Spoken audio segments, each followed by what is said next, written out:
Қайырлы күн достар, каналыма қош келдіңіздер. Бүгін мен сіздерге нанды осылай суда ерекше етіп, өте жұмсақ, әрі дәмді етіп пісіру тәсілін көрсетемін. Видеоны міндетті түрде соңына дейін қарап, каналыма тіркеліп, қоңырауша белгісін басып қойыңыз. Бұл нанды жасау үшін ең алдымен жылы суға бір ас қасық ашытқыш және бір ас қасық қант салып, ерігенше араластырып, бетін жауып 5-10 минутқа қойып қоямыз. Яғни апара көтерілгенше келесі кезекте ыдысымызға жылы суды құйып, жарты шай қасық тұз салып ерігенше араластырамыз. Тұз ерігеннен кейін жылы суды осы суға қосып, керегінше ұн саламыз.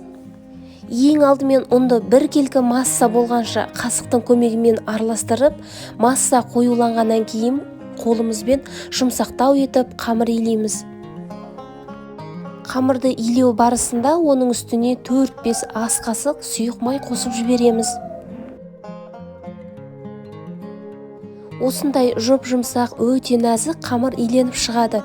Енді бұл қамырды бетін жауып, жылы жерге 40 минутқа қойып қоямыз. Қамыр әбден ашып көтерілгеннен кейін ол қамырды түсіріп алып, бір келкі етіп 4 бөлікке бөліп шығамыз. Мен әрбір қамырды өлшемей-ақ көз мөлшерімен 4 бөлікке бөліп шықтым.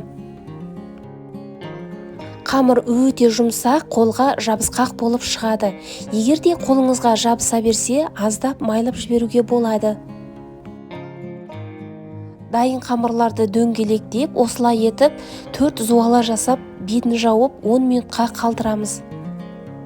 Қамыр көтерілгеннен кейін пешке суды құйып, қайнатып аламыз. Қайнап тұрған суға нанды салып, екі бетіне ауыстыра отырып, 1-2 минуттай пісіріп аламыз. Суға салғаннан кейін қамыр көтеріліп, өз формасын ұстап тұрады. 1-2 минуттай қайнатып алғаннан кейін қамырларды алып, противенге пергамент қағазын төсеп, салып шығамыз. Қамырлардың бетін кесіп, осындай разрез жасап, қалауымызша мак немесе күнжіт сеуіп шығамыз. Алдын ала қызып тұрған пеште беті қызарғанша пісіріп аламыз. Міндетті түрде осылай ерекше етіп қайнаған суда пісіріп көріңіз, өте дәмді болып шығады. Достар, менің каналымда осындай қарапайым заттармен жасалатын көптеген түрлі торттардың, әртүрлі салаттар мен түрлі выпечкалардың әртүрлі рецептері бар.